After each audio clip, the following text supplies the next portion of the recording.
ఈరోజు దేశంలో ప్రతి ఒక్కళ్ళం వీళ్ళు వాళ్ళు అని తేడా లేదు. ప్రతి ఒక్కళ్ళం సామాన్యులు, ముఖ్యంగా మధ్యతరగతి పేదలు ఎదుర్కొంటున్న సమస్యల గురించి, అసలు రోజువారీ వాళ్ళ జీవితంలో ఏం జరుగుతుందనే దాని గురించి కల్పేష్ రావల్ అనే ఒక సీనియర్ జర్నలిస్టు, రచయిత కూడా ఒక చిన్న కాలం రాశాడు. ఆయన దాన్ని మీకు చదివినిపిస్తాను.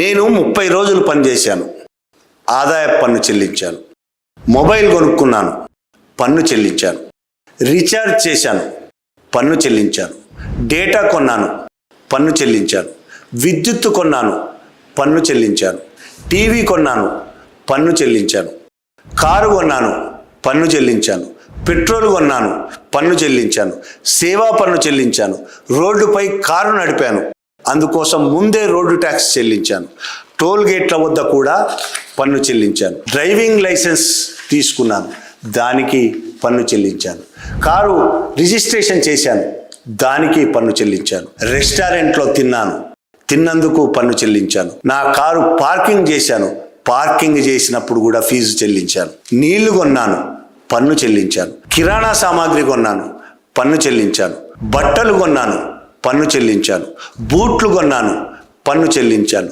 పుస్తకాలు కొన్నాను, పన్ను చెల్లించాను, టాయిలెట్కు వెళ్ళాను, అక్కడ కూడా పన్ను చెల్లించాను, మెడిసిన్ కొనుక్కున్నాను, పన్ను చెల్లించాను, గ్యాస్ కొన్నాను, పన్ను చెల్లించాను, వందల ఇతర వస్తువులపై కూడా పన్ను చెల్లించాను, ఫీజులు, బిల్లులు, వడ్డీలు, జరిమానాలు, లంచాలు చెల్లిస్తూనే ఉన్నాను.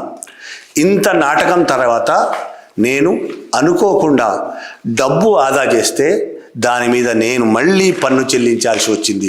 మళ్ళీ పన్ను చెల్లించాను.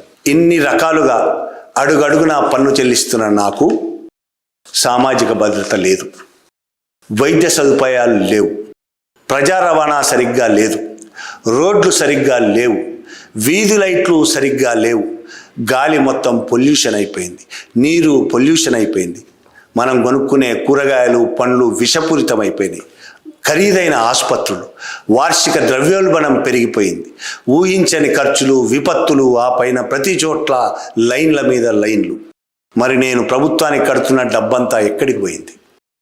అవినీతిలో, ఎన్నికలలో, ధనవంతులకు సబ్సిడీలలో, మాల్యా వంటి వారిని తప్పించుకోవడానికి సహాయం చేయడంలో, ధనవంతులు నకిలీ దివాలా తీయడంలో, స్విస్ బ్యాంకుల్లో, రాజకీయ నాయకుల బంగ్లాలు, కార్లలో, ఎమ్మెల్యేల కొనుగోళ్లలో ఈ డబ్బంతా అలా ఖర్చయిపోతూ ఉన్నది.